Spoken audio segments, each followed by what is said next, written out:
हमारे शास्त्र वर्णन करते हैं कि दरवाजे पर नींबू और मिर्ची क्यों टांगा जाता है। दुकान के बाहर, घर के बाहर नींबू मिर्ची क्यों टांगते हैं? क्योंकि लक्ष्मी और दरिद्रता, इन दोनों देवियों को भगवान विष्णु का वर है कि ये प्रतिदिन भूमंडल पर विचरण करने के लिए जाएंगी। प्रतिदिन, रोज प्रतिदिन लक्ष्मी और दरिद्रता दोनों भ्रमण के लिए निकलेंगे। और जिसके घर में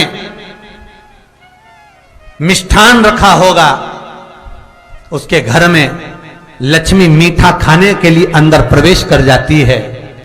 और नींबू और मिर्ची दरवाजे पर इसलिए बांधते हैं कि दरिद्रता हमारे घर में प्रवेश ना करे, वो दरवाजे से खाकर ही चली जाए। दरवाजे से।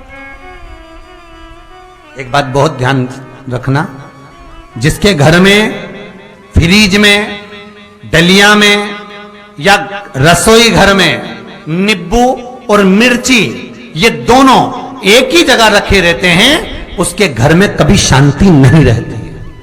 का, ननंद भाभी का, भाई भाई का, परिवार में कुछ ना कुछ क्लेश जरूर ही होगा। 4 दिन अगर अच्छे निकल गए तो 5वें दिन क्लेश का जाएगा। 5 दिन अच्छे निकल गए, 6ठा दिन क्लेश का जाएगा। कुछ ना कुछ, एक जरा सी कटोरी पड़ी है उसके पीछे विवाद चालू हो जाएगा, जरा सा पानी ढुल गया उसके पीछे विवाद चालू हो जाएगा, बेडशीट बदल रहे थे उसके पीछे विवाद चालू हो जाएगा, पति कक्ष में आया विवाद चालू हो जाएगा। तुमने एक शब्द कहा, कोई लड़ाई की बात नहीं करी, फिर भी विवाद चालू हो जाएगा। समझ लेना कि घर के रसोई घर में या फ्रिज में नींबू और मिर्ची साथ रखा हुआ है तो वो क्लेश तो देगा ही। पंडितों से पूछोगे, ज्योतिषाचार्यों से पूछोगे, वो कहेंगे मोती पिना दो, कोई कहेगा पितृदोष हो गया, कोई कहेगा कालसर्प दोष हो गया, कोई कहेगा वास्तु दोष हो गया, पर वो आपको ये नहीं बताएंगे कि नींबू और मिर्ची एक डलिया में रखा हुआ है। ये हमारा वेद, हमारा शास्त्र बताएगा कि नींबू और मिर्ची ये दरिद्रता देवी को प्रिय है, और जहां नींबू और मिर्ची साथ रखा वहां दरिद्रता प्रवेश कर जाती है, और दरिद्रता गई तो वो क्लेश उत्पन्न करती है, जिससे इसके घर में सुख ना रहे। सुख नहीं रहेगा तो लक्ष्मी नहीं रहेगी, दरिद्रता उसके घर में आराम से रह सकती है। अब बहुएं कहीं किसी से पूछ रही, सास किसी से पूछ रही, हमारे घर में शांति नहीं, हमारी बहू बहुत अच्छी थी पहले, बहुत क्लेश करती है, हमारी सास बहुत अच्छी थी, बहुत क्लेश करती है, घर में विवाद इतना ज्यादा होता है। गुरुजी, जरा सी बात के पीछे विवाद होगा इतना बड़ा फैल जाएगा, पति पत्नी में जरा सी बात होगी इतना बड़ा फैलाना हो जाएगा, बच्चों को थोड़ा सा समझाओ इतना बड़ा फैलाना हो जाएगा। कारण क्या है? उसका कारण है तुम्हारे घर में जरूर एक डलिया के अंदर नींबू और मिर्ची या फ्रिज के एक बॉक्स के अंदर नींबू और मिर्ची रखा हुआ है, उसका क्लेश तुम्हारे यहां रहेगा ही, सदा रहे।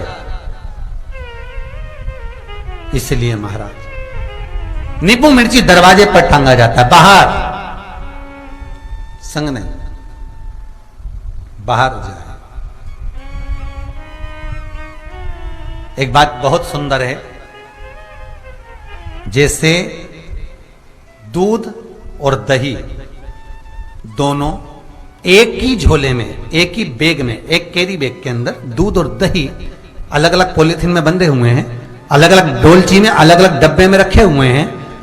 एक व्यक्ति एक ही बैग के अंदर दूध और दही ये दोनों चीज अगर लेकर घर के अंदर आता है तो उसके घर में संपदा की तो कमी आती ही है, उसके घर में संपदा टिकती नहीं है। घर में अगर लाख रुपए रखे हैं तो 3 दिन या 4 दिन के अंदर वो पैसा वापस जाना है। दही और दूध अगर एक ही साथ आया है, एक ही व्यक्ति एक ही झोले में, एक ही बैग में, एक ही कैरी बैग में अगर लेकर आया, उसी तरह नींबू और मिर्ची का भी क्रम है महाराज। कई सब्जी वाले उसको एक साथ बांध देते, नहीं नहीं, नींबू भले अलग बैग में डाल लो, पन्नी में अलग बांधकर या झोले में अलग बांधकर मिर्ची रख लो, वो चल जाएगा, पर एक साथ अलग हो। मेरे को मालूम है दरिद्रता कि तेरे को खट्टा और तीखा पसंद है, इसीलिए महाराज हमारे हिंदू धर्म में बेटी की विदाई में 4 चीजें नहीं दी जाती। बेटी की विदाई में 4 चीजें नहीं देते।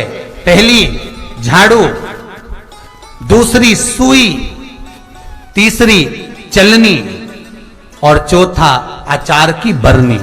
ये बेटी के कन्यादान में, बेटी की विदाई में नहीं देते। बड़ी दे दो, पापड़ दे दो, ये चल जाएगा, पर बेटी की विदाई में, बेटी के कन्यादान में ना तो झाड़ू जाएगी, ना सुई जाती है, ना चलनी जाती है, ना अचार की बरनी जाती है।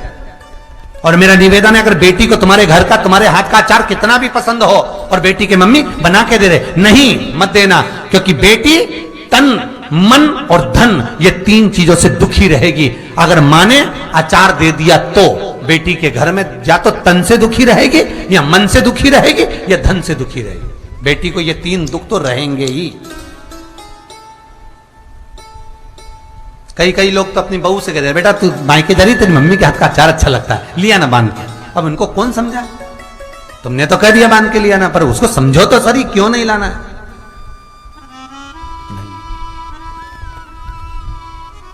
महाराज,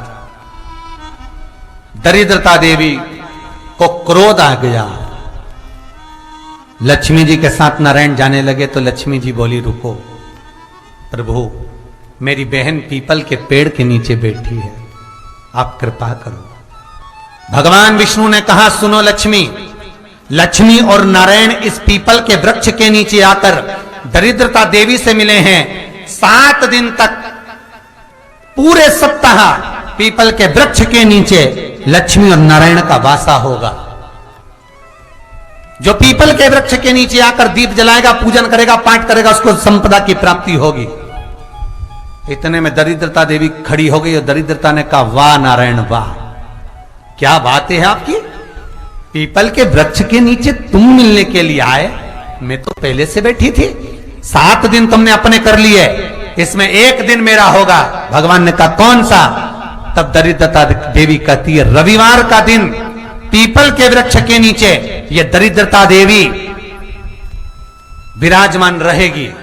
अगर रविवार के दिन कोई पीपल के वृक्ष के नीचे आएगा तो उसके साथ दरिद्रता देवी उसके घर में प्रवेश करेगी। इसलिए शास्त्र रीति में भगवान विष्णु ने उसी समय पलटवार करते हुए कह दिया, अरे ओ दरिद्रता सुन, पीपल के वृक्ष के नीचे अगर कोई रविवार को आया और कोई पूजन की सामग्री लेकर आया, हाथ में कुछ ना कुछ उसके हुआ, खाली हाथ आया, तो तू उसके घर में प्रवेश करेगी, और अगर भरा हुआ हाथ रहा तो तू उसके यहां प्रवेश नहीं कर सकती। ठीक है प्रभु, वचन दे दिया भगवान ने। इतने में दरिद्रता देवी भगवान विष्णु से बोली, प्रभु, सारे देवताओं के पीछे अधर्म बैठा हुआ है,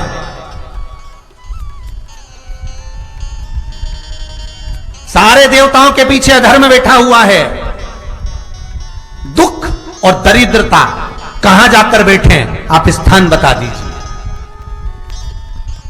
आपको अब भी कहा कथा में कि देवताओं के पीछे, देवियों के पीछे